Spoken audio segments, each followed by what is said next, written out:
1997, we had sold 28 million records, but we only made 2 pennies per record. So, they'll always be one of the hottest female groups.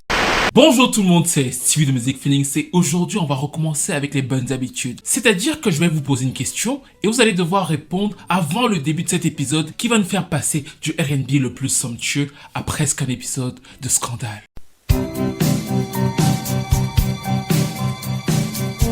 Les amis, si vous êtes une superstar encore plus que Jamelia,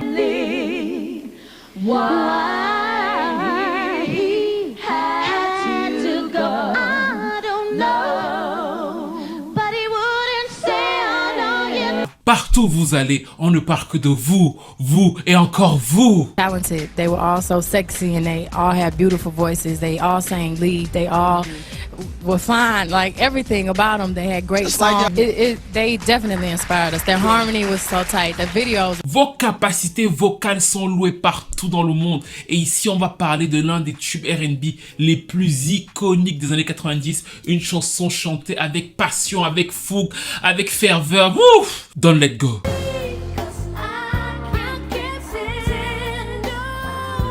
Si vous êtes tout ça, si vous avez tout ça, et que chaque fois que vous vendez un disque, vous gagnez cette pièce de 2 centimes, comment réagiriez-vous? Dites-le moi dans les commentaires, parce que c'est par là, par cette frustration-là, que l'on va avoir droit à l'une des plus grosses sagas de drama de toute l'histoire du R&B et qui finalement rend les fans de R&B incroyablement malheureux parce qu'on va parler ici d'En Vogue. Et En Vogue, c'est certainement vocalement l'un des groupes les plus talentueux de l'histoire parce qu'il faut se lever incroyablement tôt, voire ne même pas dormir pour pouvoir titiller, aborder, frôler, imaginer même. Je pense que certaines chanteuses, quand elles imaginent dans leurs rêves qu'elles peuvent atteindre le niveau vocal de En Vogue, elles sursautent et se réveillent en fait. Parce que ce n'est pas possible quoi. Ce sont des déesses vocales.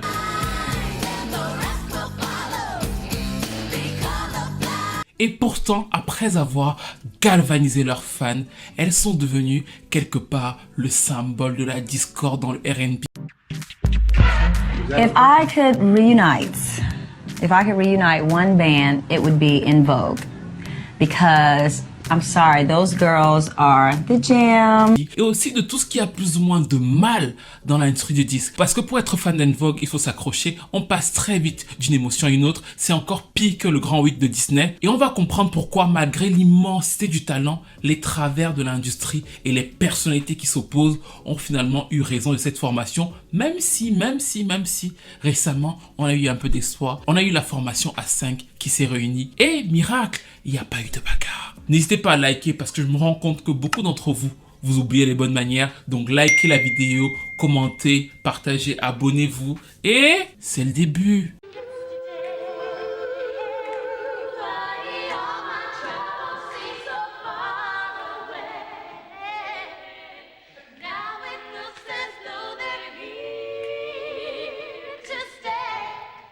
Nous sommes au milieu des années 80, sous les cendres absolument brûlantes du disco, parce que les années 70 c'était le summum de cette vibe, et plus on va avancer dans les années 80, plus on va avoir l'émergence du mouvement New Jack Swing qui a posé les bases du R&B contemporain qu'on écoute actuellement et qui va donc aussi permettre à de nombreux producteurs d'exploser, notamment l'un des plus populaires, Teddy Riley, qui va produire des albums iconiques comme ceux de Kate Sweet ou encore de Bobby Brown, mais il ne sera pas le seul à pousser cette mouvance-là, parce que dans le même temps, on va avoir 2 autres producteurs, Denzel Foster et Thomas McElroy, qui forment une sorte de duo. Ils se sont toujours super bien entendus sur la musique, ils ont une véritable alchimie, une identité sonore, et eux aussi s'inscrivent dans cette mouvance qui plus ou moins renouvelle la scène. Ils vont avoir la chance de faire l'un des hits du groupe Tony Tonnet.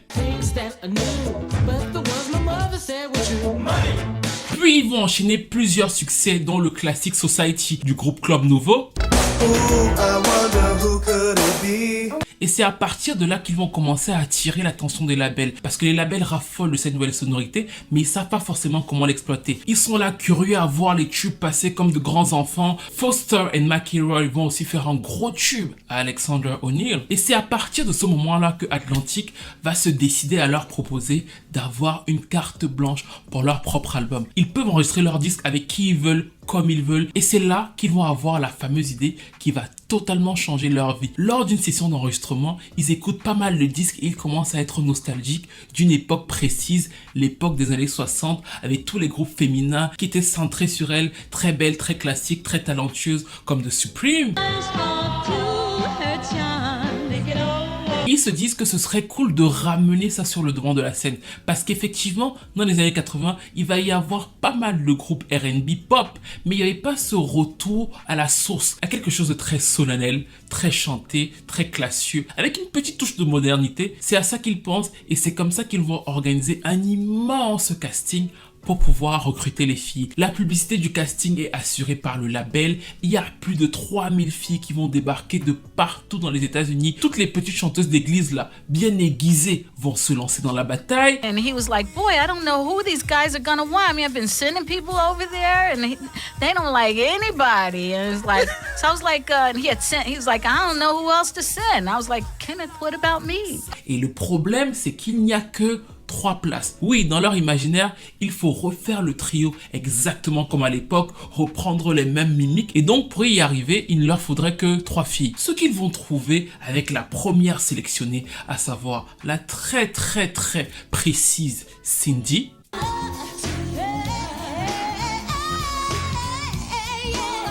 La mezzo-soprano aux 3 octaves Maxine. Et mon cœur absolu, mon âme, Dawn Robinson, lyrique soprano, elle est d'une versatilité à toute putain d'épreuve. C'est une championne olympique de la versatilité, toute catégorie.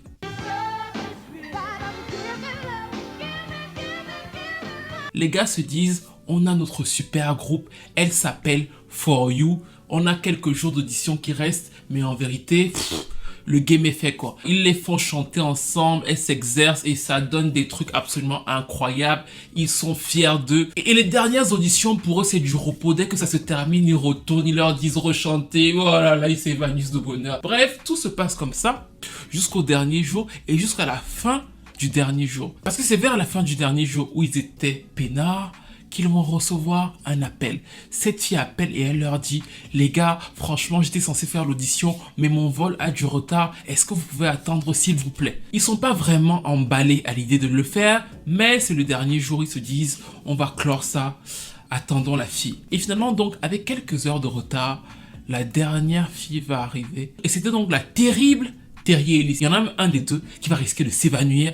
Vous allez comprendre pourquoi quand il va la voir entrer et bien sûr chanter.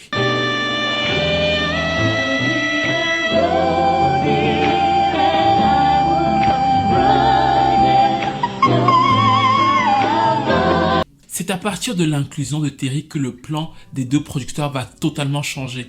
Ils vont passer du trio au quatuor et ils vont aller voir la maison de disques avec ces dynamiques-là en leur disant « Elles sont belles, elles chantent super bien. Tout ce qu'on vous dit, c'est qu'il nous faut le budget. On a le son, on a le produit absolument parfait, on a la vision, on assemble tout. Si vous nous donnez quelques billets verts, on transforme le tout. » Le label va accepter et c'est là qu'ils vont enregistrer le fameux album, le classique et le très bien nommé Born to Sing, né pour chanter.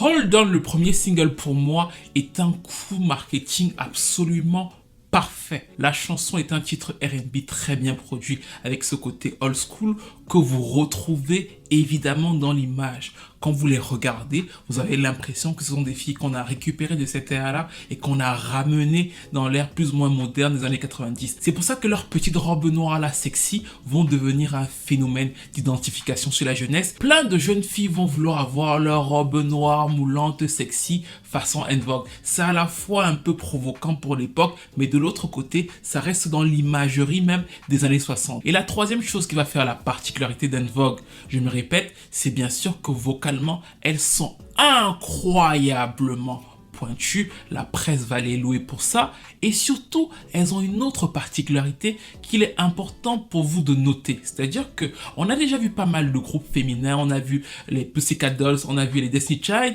et dans plusieurs de ces formules-là, et dans plein de formules, ça repose très souvent sur une lead vocale qui efface plus ou moins les autres. Mais même dans d'autres formules de groupes féminins, comme par exemple les SWV, on sait par exemple que c'est Coco qui chante parce que Lily et Taj sont beaucoup moins talentueuses vocalement que Coco. C'est-à-dire que souvent on mise sur une principale lead vocale qui va identifier l'identité sonore du groupe, et ensuite on peut varier, et je l'avais notamment expliqué dans la vidéo sur les Destiny Child, mais c'est souvent construit sur un pilier. La particularité d'En Vogue qui va faire leur grande force au début, c'est que c'est incroyablement difficile de trouver ce pilier-là. Elles chantent quasiment toutes en lead selon les chansons. Elles sont toutes très fortes vocalement. La force aussi du groupe en lui-même repose sur le tandem harmonique, parce qu'on est aussi dans cette idée-là de revival des années 60. Et donc dans cette configuration-là où le niveau vocal est hyper élevé pour tout le monde, tout va donc se jouer sur le timbre vocal, le mimétisme, la manière d'être sensuelle, de souffler. C'est-à-dire qu'elles vont se différencier par les détails, et le public va être séduit vu que l'album va être certifié disque de platine, avec d'autres succès comme le titre Lies qui est porté en lead par Cindy et Dawn, et vous retrouvez Terry et Maxine dans les backgrounds. Ou encore You Don't Have to Worry. Il va commencer à y avoir un phénomène aux États-Unis autour d'En Vogue. En plus d'être talentueuses, leur physique joue en leur faveur. Elles deviennent l'égérie de plusieurs marques. Elles font même une pub pour Coca-Cola dirigée par Spike Lee.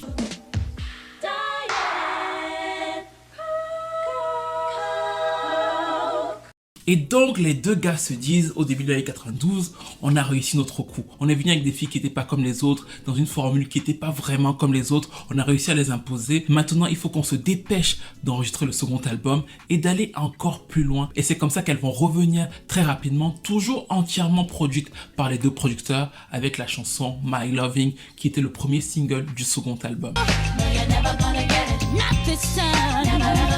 Alors Funky Divas, l'album dont est extrait cette chanson, pour moi, est un masterpiece. Souvent, pas mal de magazines là font des listes de 1000 albums à écouter avant de mourir. Moi, je placerai, en tout cas dans ma liste à moi, Funky Divas parmi les albums à écouter avant de mourir. Et je ne dis pas écouter comme vous écoutez les chansons sur TikTok là, c'est-à-dire que vous écoutez 10 secondes et vous partez. Il faut écouter et comprendre tout ce qui s'est passé, comment c'est fait, comment c'est structuré, parce que c'est un album et un plan marketing pour moi absolument brillant. Ils sont venus, comme je vous ai dit, avec des chanteuses dans l'esprit des années 60. Ils les ont modernisées sur le premier album, mais ça reste un album de R&B avec des sonorités New Jack, une légère touche de hip-hop sur certaines chansons, pas mal d'harmonie de chœur qui rappelle un peu une certaine époque, mais globalement Born to Sing est quand même très sage. Il est principalement, comme son nom l'indique, et c'est pour ça que je trouve qu'il porte très bien son nom, un PowerPoint vocal.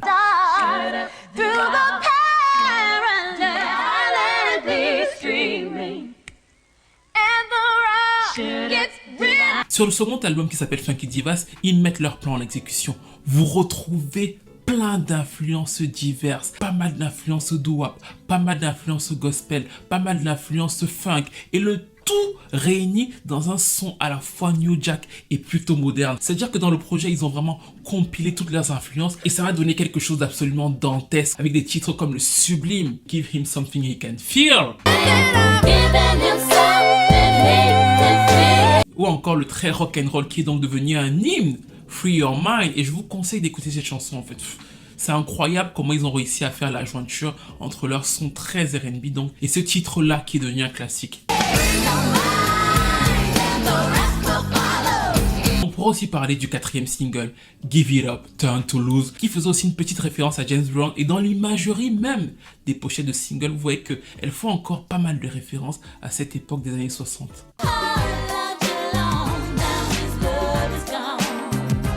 Funky Divas va s'écouler à 4 millions d'exemplaires aux États-Unis, 6 dans le monde. Elles deviennent des filles qui comptent dans l'industrie et il y a 3 choses à retenir de ce succès. La première chose, comme je vous ai dit, c'est qu'elles ont réussi à imposer une image qui est à la fois décalée et à la fois très moderne et qui plaît au public. La seconde chose qui n'était pas du tout aisée, c'est qu'elles ont réussi à avoir les mêmes producteurs qui leur permettent de s'aventurer vers d'autres sons tout en gardant véritablement une vraie identité sonore. C'est-à-dire que sur Funky Divas, elles font plein d'autres choses, mais on les reconnaît toujours. Et la troisième chose qui là est à leur crédit à elles, c'est qu'en réalité, il n'y a pas véritablement de lead vocal chez les En Vogue. C'est-à-dire que selon le single qui sort, on ne retrouve pas forcément la même lead vocale. Elles ont réussi à faire accepter ça au public, ce qui ne semblait pas forcément évident. Chez plein de groupes, vous trouvez toujours une identité sonore précise. Par exemple, Dru Hill, bien sûr que Nokio et les autres peuvent parfois avoir des singles en lead. Mais Dru Hill, pour la majeure partie des fans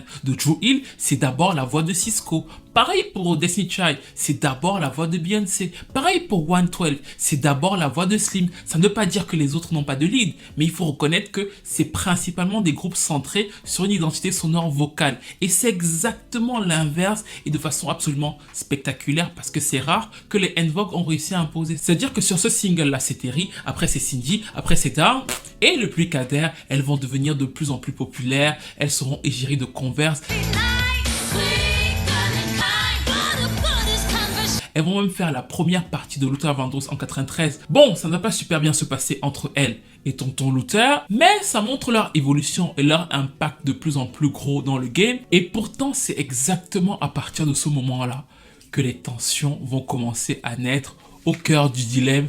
Vous l'aurez compris, le bon vieux dollar. En effet, quand les filles sortent là, elles rencontrent d'autres célébrités, elles tombent sur Mariah Carey, sur Janet Jackson.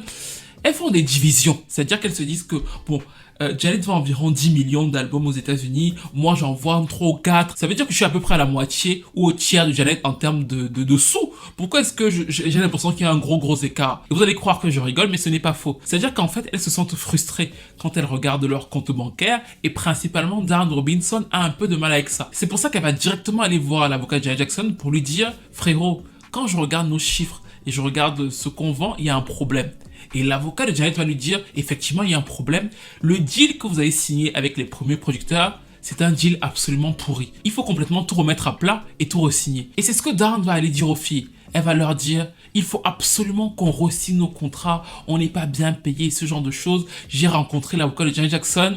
Ce qu'elle ne savait pas, c'est que ce fameux avocat allait la laisser. Et c'est là que va venir peut-être une leçon pour les artistes ou futurs artistes qui m'écoutent, c'est que Dawn voulait quitter le label Atlantic. Bien sûr, au début, l'avocat lui avait dit « Renégocie ton deal ». Mais l'avocat étant l'avocat de plusieurs autres artistes chez Atlantic et ayant ses liens avec Atlantic, ne voulait absolument pas que les En Vogue quittent Atlantic. Donc quand elle a dit « Moi, je veux tout remettre à plat, même le label là, on les laisse tomber », bah lui va la laisser tomber elle, parce que ça n'arrangeait pas ses affaires à lui face à Atlantic de devenir l'avocat qui allait faire en sorte que En Vogue quitte Atlantic. What? Est-ce que vous avez compris? En gros, le gars a introduit quelque chose que lui-même n'a pas pu assumer, donc il la laisse tomber et elle se retrouve donc piégée parce qu'elle n'a plus d'avocat pour la backup. Mais Dawn est teigneuse, c'est le cas de le dire, elle ne va pas se décourager, elle va prendre notre avocat pour pouvoir discuter sur ce qui la hante, à savoir que les filles ne gagnent que 2 centimes chaque fois qu'elles vendent un album. I didn't see it at first, and if I did see it, I kind of ignored it because I was the only one to kind of think, okay, they're making a lot of money because of us, and whoa, they're making money too because of us, and we're not paid yet. 2 cents per girl. So 2 cents for Terry, 2 cents for Maxine, 2 cents for Cindy, 2 cents for me. Et là, je vous vois venir oncle Picsou et tantine Picsou que vous êtes. Vous allez commencer à me dire, oui, mais Stevie, elles sont 4. Ça fait déjà 8 centimes par album. Oui, et ce n'est pas faux. Ça fait 8 centimes par album. Et je sais que si on pousse un peu plus loin, vous allez me dire, oui, mais elles ont vendu beaucoup d'albums. Et est-ce qu'elles sont comme nous? Nous, on souffre. Il y a la guerre en Ukraine, le prix de l'essence, le blé, machin. Bref, je sais, vous allez en venir. Mais c'est une mauvaise grille de lecture.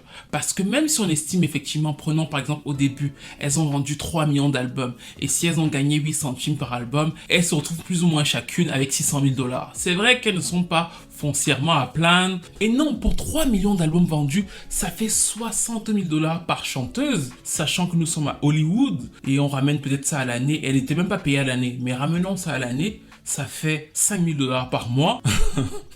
En vrai, c'était quasiment SDF.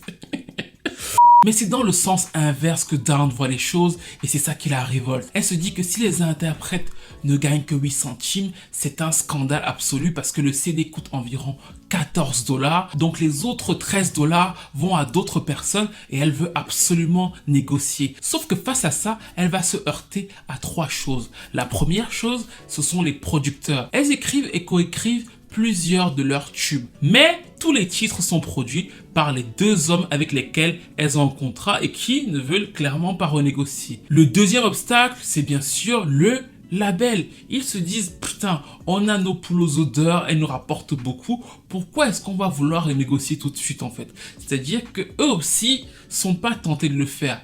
Mais le troisième obstacle qui est un peu inattendu, souvenez-vous du producteur qui est tombé quand l'une des chanteuses, à savoir Terry, est entrée dans la pièce. C'était Denzel Foster qui depuis est dans une relation sentimentale avec Terry. Et donc quand Dawn va venir avec ses trucs de harceler Terry pour qu'elle renégocie le contrat, Terry va se dire mais c'est un peu bizarre quoi. Terry ne va pas la suivre parce qu'elle est avec son gars la traite bien, elle est en confiance, donc elle va pas voir l'utilité de renégocier ce que Dawn voulait absolument renégocier. Et c'est comme ça que les relations entre les filles vont commencer à se tendre. Too nice. Terry was dating our producer, who, by the way, had a mansion of his own. This is your man. You're in the group that he is a producer for, and yet you're going over his house and spending the night in his mansion, but you go home to your track home. Right. You're not upset with that? Like that doesn't piss you off, Terry? I don't understand. Elles vont continuer à avoir du succès, notamment avec un autre hippie en 93. Elles vont avoir un autre gros hit avec Salt and Pepper en 94. Mais à partir de ce moment-là, ça va devenir de plus en plus difficile pour le label de réunir les filles afin de les faire travailler ensemble. Chacune a plus ou moins sa vision et surtout, ce problème d'argent est récurrent de la part de Dawn et aussi un peu de Maxine. Elles se plaignent de ne pas être assez payées. De l'autre côté, on leur répond qu'elles ont des marques, qu'elles ont des contrats de pub, qu'il faut continuer à insister sur le groupe, mais elles trouvent qu'elles sont esclavagisées à 2 centimes la vente d'albums.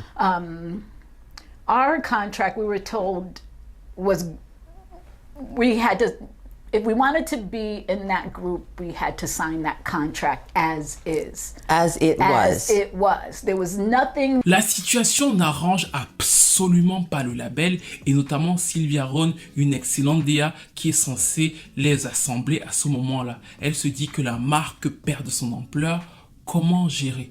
C'est là que les 2 producteurs vont venir lui proposer quelque chose qui semblait un peu bizarre, mais qui pour eux était la marque de leur puissance. C'est-à-dire qu'ils vont se dire, les filles là nous emmerdent, c'est nous qui les avons créées, c'est nous qui faisons les hits et on peut en refaire à d'autres si on veut. Notamment on peut en refaire à l'une d'entre eux.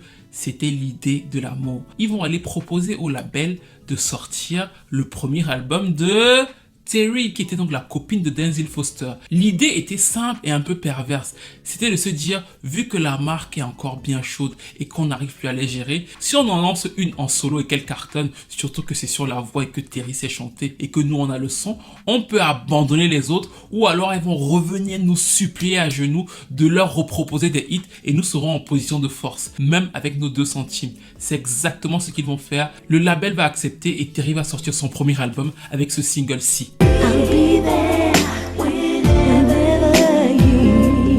Pour pouvoir faire passer la pilule, on va dire aux autres qu'elles auront aussi le droit de sortir des albums solo après, notamment à Dawn qui voulait sortir le sien. On va leur dire non, calmez-vous, vous allez avoir le droit de sortir vos albums solo. Et brutalement, l'album Southern Girl de Terry va être un échec commercial absolument abominable. C'est-à-dire qu'elle va flopper de ouf. Et quand ils vont voir ça, ils vont avoir peur, c'est-à-dire qu'ils vont se dire putain, peut-être qu'on a vraiment ébranlé la marque En Vogue, donc il faut aller les chercher tout de suite pour qu'elle puisse enregistrer le nouvel album dans les plus brefs délais. C'est ce qui va être fait, ils vont rappeler tout le monde, notamment Dawn qui était déjà sur d'autres projets, et quand elle va revenir, elle va toujours revenir avec son affaire de 2 centimes. La première chanson qu'on va leur demander d'enregistrer dans ce moment-là était produite par les Organized Noise, c'était Don't Let Go, et ça va devenir leur plus gros hit dans le monde.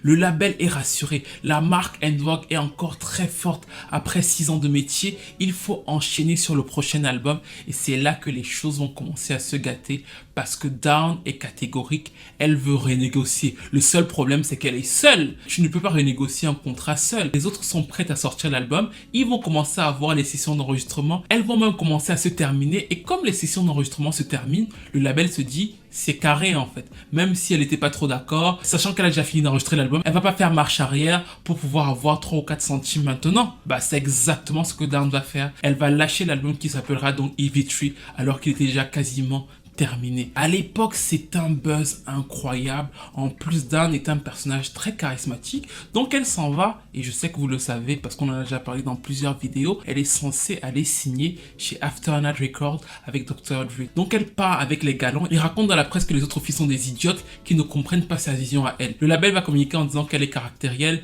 qu'elle est capricieuse, mais ça ne va clairement pas arranger leurs histoires. Ils ne s'attendaient pas du tout à ce qu'elle parte vraiment comme elle est partie, au point où les filles vont devoir enregistrer l'album sur toutes les parties où elle a chanté en fait. Chaque couplet, chaque refrain, chaque chœur où il y avait Dawn Robinson a été obligé d'être enregistré. Et cet album est une frustration extrême pour eux parce qu'ils avaient rappelé d'autres producteurs pour faire évoluer le son, beaucoup plus de son mainstream. Et finalement, elle se retrouve 3. Quelque chose s'est brisé pour le public. Il va y avoir des singles pour promouvoir le disque comme Whatever.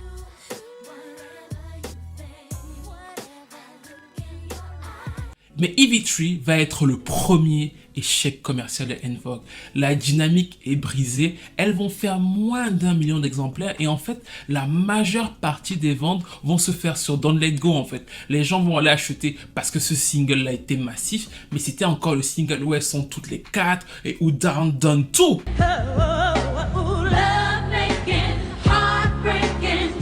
Là, les autres singles de l'album vont marchouiller et le plus drôle dans tout ça, c'est que quand le label va voir les chiffres, il va se rendre compte qu'il n'y a plus grand chose à tirer alors que c'est eux qui les ont étripés par-ci par-là. Et elles vont donc atterrir chez une succursale, à savoir Elektra.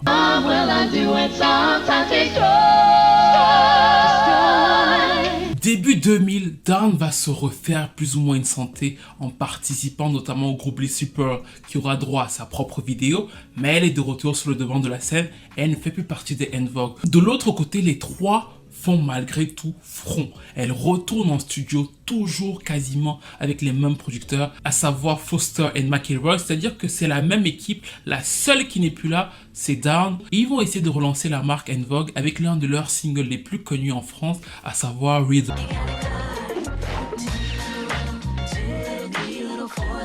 Alors Riddle est un peu particulier, c'est un peu comme When You Look At Me de Christina Milian, c'est-à-dire que ce sont des chansons qui sont plutôt connues en France du public par rapport à ces artistes-là, mais qui n'ont pas du tout vraiment impacté chez le public américain en fait. Pourquoi dans le cas de cette chanson d'En Vogue, c'est que ça ressemble effectivement à plein de chansons pop R&B qui passaient à la radio, et c'est pour ça qu'en France ça correspond à toute une époque de Skyrock, de Ado FM, ça nous rappelle des souvenirs, mais quand on écoute la chanson de façon objective, ça sonne comme un titre qui aurait pu être chanté par 702, par Destiny Child. C'est un titre sympathique du genre, mais qui n'a pas du tout de personnalité.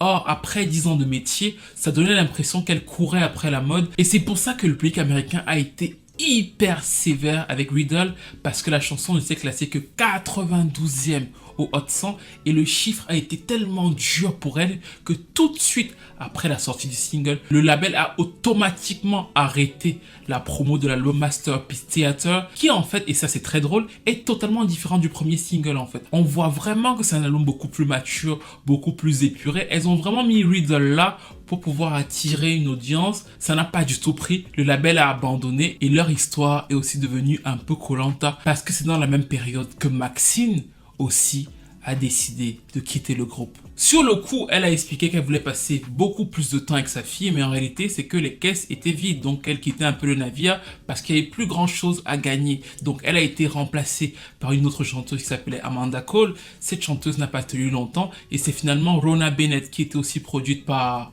Rodney Jerkins à l'époque, qui a rejoint les En Vogue. Elles ont commencé à faire plusieurs prestations ensemble et elles ont sorti le très bel album malgré tout Soulflower en 2004 qui est passé totalement inaperçu aux yeux du grand public, ce qui montrait bien qu'il y avait un avant et un après pour eux. C'est-à-dire que En Vogue, sans la formation originale, c'était fini pour eux à partir de 96.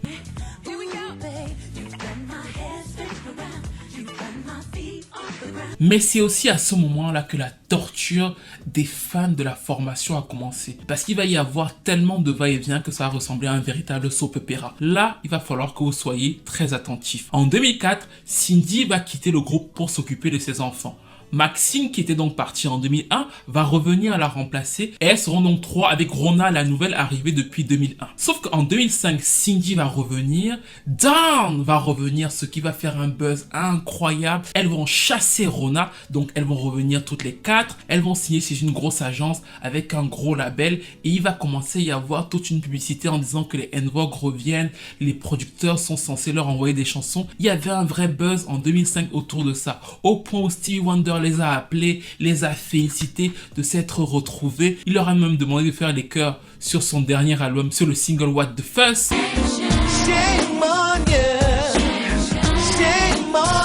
Et donc c'était un acquis. Les En Vogue étaient de retour, on attendait juste les chansons. Sauf qu'en 2006, Dawn va décider de repartir parce que le contrat ne lui était pas favorable. Le contrat, selon elle, n'était pas un bon contrat et de fait, toutes les autres vont se faire virer par l'agence et par le label qui les avait récupérés l'année d'avant. Je ne comprends pas. Ça va, le cerveau, vous suivez, parce que ce n'est que le début. Quand Dawn part, Rona, qui était donc arrivée en 2001, revient remplacer Dawn et elle se retrouve de nouveau à 4. Elles font pas mal de tournées aux États-Unis. Sauf qu'en 2008, il y a encore un buzz incroyable. Là, c'est la une des magazines aux États-Unis. Elles font les BET Awards avec Alicia Keys.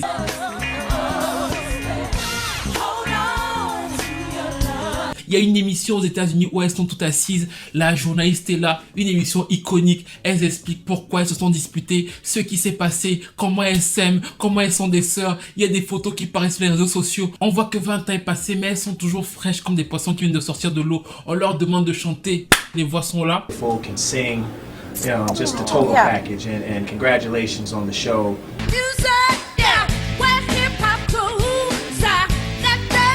Elles vont faire une petite tournée aux États-Unis, elles vont faire certains festivals à Nouvelle-Orléans avec même Beyoncé. Donc le buzz est clair. Sauf que quand vous suivez très bien, vous avez dû comprendre que oui, Rona n'était plus là. Celle qui est arrivée en 2001 a été rechassée en 2008. On lui a dit repart, la formation originale, c'est nous. Sauf que cette formation originale en 2010 va encore se clasher. Et là, c'est une des choses les plus traumatisantes que j'ai jamais vécues. Vraiment, je dis la vérité. On nous annonce le single. On nous montre une photo, on nous donne le titre de la chanson. À l'époque même encore, on a souvent les extraits de chansons qui passent à la radio, c'est pas en super bonne qualité, donc on a ça qui passe. On entend une chanson qui s'appelle I Will Cry Later. Les En Vogue sont de retour avec leur son un peu agressif et tout et tout et tout. La chanson est censée arriver et quelques jours avant la sortie officielle, quelques jours, hein, donc la chanson est déjà passée en radio, c'est-à-dire qu'elles ont déjà tout enregistré. Quelques jours avant la sortie officielle... En 2011, Dawn et Maxine quittent la formation parce qu'elles ne sont pas contentes du contrat. Donc l'album qui était enregistré, le single qui était envoyé en radio, tout a été, encore une fois, en 2011, annulé. Là, on s'est tous dit, c'est bon, franchement, qu'elles ne se côtoient plus. On ne sait pas comment elles n'arrivent pas à comprendre leur contrat, ce qui se passe entre elles. Mais c'est mieux vraiment qu'on oublie En Vogue et qu'on n'ait plus de problèmes entre elles en fait. Qu'elles s'évitent, c'est mieux. Parce que c'est trop de rupture, oh non, c'est trop en fait. Un cœur de fan ne peut pas supporter autant de choses. Donc, c'est sur cette optique-là qu'on était plus ou moins partis en 2011. Et pourtant, les chansons qu'elles ont faites ensemble dans cette période-là ont leaké et je les adore. On retrouve vraiment un son, une identité. Bref, il faut faire le deuil. Mais on ne peut pas faire le deuil de quelque chose qui ne reconnaît pas qu'il est mort. C'est pour ça donc que Dawn et Maxine qui sont partis vont lancer un nouveau groupe qui va s'appeler Hearst to the Throne. Et elles vont commencer à se faire booker en tournée. Sauf que souvent sur leur flyer de tournée, elles rajoutent En Vogue. Et là, ça va rendre folle de rage Cindy, Terry et Rona, parce que Rona est encore revenue, parce que pour elles, elles sont les vraies En Vogue. C'est la formation qui n'a plus ou moins pas trop changé, hormis les va-et-vient de Rona depuis 10 ans. Et donc finalement, elles se sont senties légitimes de porter plainte aux deux autres pour utilisation frauduleuse du nom et de la marque En Vogue. Et en plus, elles ont gagné le procès. They were uniting to do another En Vogue. They had a group called En Vogue, Heirs to the Throne, and they started booking shows. Well, that's when the trademark name became an issue because it's just not good business for the brand to have two touring En Vogues in the market. Après la victoire du camp de Terry, Cindy et Rona, il y a quand même une sorte, encore une fois, d'accalmie. C'est-à-dire qu'elles se sont dit, pourquoi ne pas former maintenant une formation à 5 pour l'album qu'on prépare? Et là, bien sûr, déjà que c'était difficile de partager le magot en 4, le partager à 5, c'était absolument impossible pour Maxine et Dawn qui ont refusé. Et c'est comme ça donc que les trois se sont lancés dans plusieurs tournées. Depuis, elles incarnent plus ou moins à 3 le nom En Vogue. Les deux autres n'ont plus le droit d'utiliser le nom En Vogue. C'est pour ça qu'elles sont très en colère. Elles critiquent notamment le fait qu'il y ait des films sur En Vogue. Il y a pas mal de choses autour d'En Vogue qui sont faites actuellement. Et ce sont notamment Cindy et Terry qui gèrent ça. Comme c'est elles qui ont donc décidé de revenir en 2018 avec l'album Electric Café, porté notamment par le très beau single écrit par Neo, Rocket.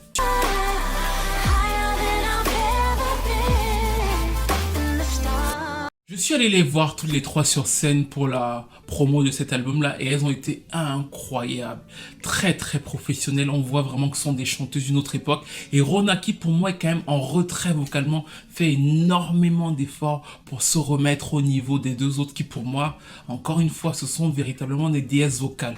Mais en fait, l'histoire d'En Vogue montre aussi les limites de ce modèle-là. C'est-à-dire que je ne sais pas si vous avez déjà vu l'émission Chasing Destiny avec Frank Gaston, le chorégraphe de Beyoncé, Brandy, Chris Brown. Il a chorégraphié plein de clips. Il est avec Kelly Rowland dans l'émission et à un moment, il rappelle à Kelly Rowland que En Vogue, c'est le meilleur groupe vocal de l'histoire de la musique devant Destiny Child. Et Kelly, bon, bien sûr, c'est sa formation, donc elle essaie de faire ouais, mais bon, et tout. Et quand elle a essayé de faire ouais, mais bon, ça a fait le buzz sur Internet et tout le monde disait aux États-Unis, enfin, de quoi elle parle, quoi. Enfin, c'est logique. Quand tu écoutes En Vogue, tu sais très bien que chez En Vogue, et là, c'est l'expression de Frank Gaston qui était un peu rabaissante pour Kelly. Il disait il y avait 4 Beyoncé. C'est-à-dire qu'en fait, il y a 4 trop bonnes chanteuses. Et finalement, même si la formule artistiquement a fonctionné et que véritablement elles en sont, si vous écoutez leur production de 2011, il y a une identité En Vogue en fait. Il y a quelque chose vraiment chez elles.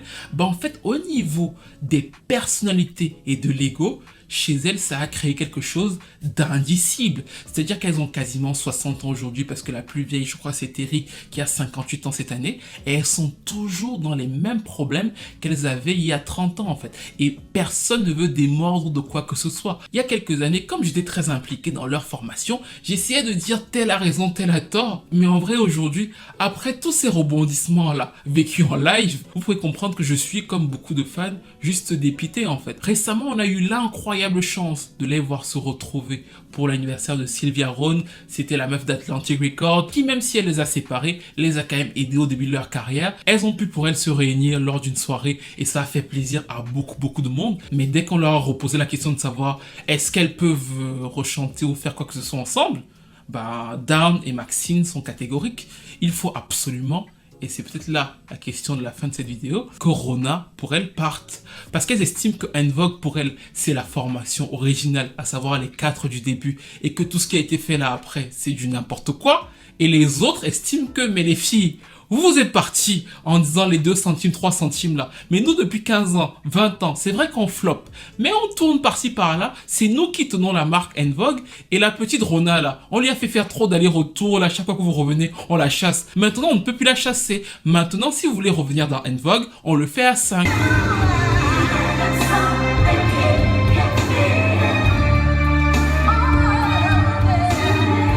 J'adore les En Vogue, j'adore l'histoire d'En Vogue et j'aurai l'occasion de vous expliquer comment, pourquoi dans la vidéo que je ferai sur Dawn. Mais pour moi, c'est toujours une sorte de leçon d'humilité en fait. Et je ne les target pas spécifiquement elles, mais comme c'est un immense gâchis d'un plan marketing presque parfait, parce que les gars arrivent avec un plan, un truc totalement inédit qui va cartonner sur la scène mondiale et tout va se gâter parce que eux ont fait un mauvais contrat. Le mauvais contrat va mener à la séparation et donc du coup va couper leurs fonds à eux. De l'autre côté, Terry qui était plus ou moins entre les deux se disant que j'assure ma carrière solo et le groupe va aussi perdre son groupe et effectivement aujourd'hui elle a la marque En Vogue avec Cindy, mais c'est pas la marque En Vogue étincelante qui fait de grosses tournées partout dans le monde. Et bien sûr Maxine et Dawn sont aussi perdantes parce qu'effectivement elles imposent leurs valeurs, elles ne veulent pas revenir dans le groupe si elles sont moins payées, elles ne veulent pas revenir dans le groupe s'il y a une 5e membre parce que ce n'est pas la même chose et c'est vrai. Mais de l'autre côté, en attendant, elles sont au chômage à la maison. Ça me brise le cœur mais ça me permet aussi de réfléchir sur mes propres trucs parce que des fois quand tu te plains, quand tu estimes que tu mérites certaines choses que tu n'as pas, après je te rappelle quand même que Dawn Robinson et Maxine Jones,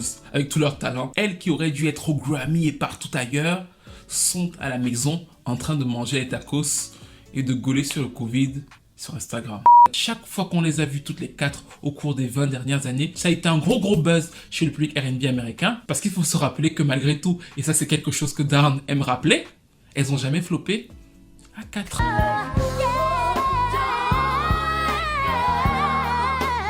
Enfin, nous arrivons à la fin de cette vidéo sur la saga des En Vogue. Dites-moi quel est votre ressenti quand vous voyez leur parcours. Moi, je prends toujours leur histoire comme une sorte de leçon en fait. Parce qu'il y a plein de choses dans leur histoire. Certaines même que j'ai pas assez creusé parce que je me dis qu'il n'y a pas de gros fans de R&B pour qu'on rentre dans plein de détails.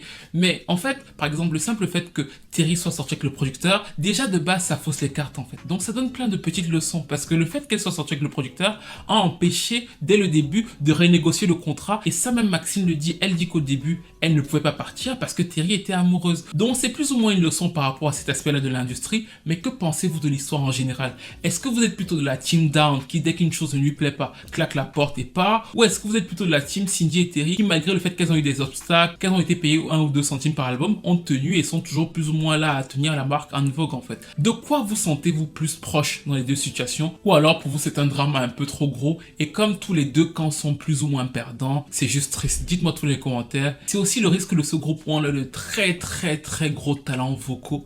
C'est-à-dire que pour que l'ego tombe, c'est dur. Quand tu sais que tu es juste le backup singer ou tu n'es pas forcément hyper important, tu peux rabaisser ta fierté et te dire que voilà, là Maxine et Dawn, même à 55 ans là, ne rabaissent pas leur fierté parce qu'elles savent que dans l'identité d'En Vogue, elles sont hyper importantes en fait. C'est pas comme dans le cas des Pussycat Dolls ou des Destiny Child. Là, elles savent que même si Cindy et Terry changent 10 000 fois de Rona, elles trouveront jamais de Dawn ou de Maxine.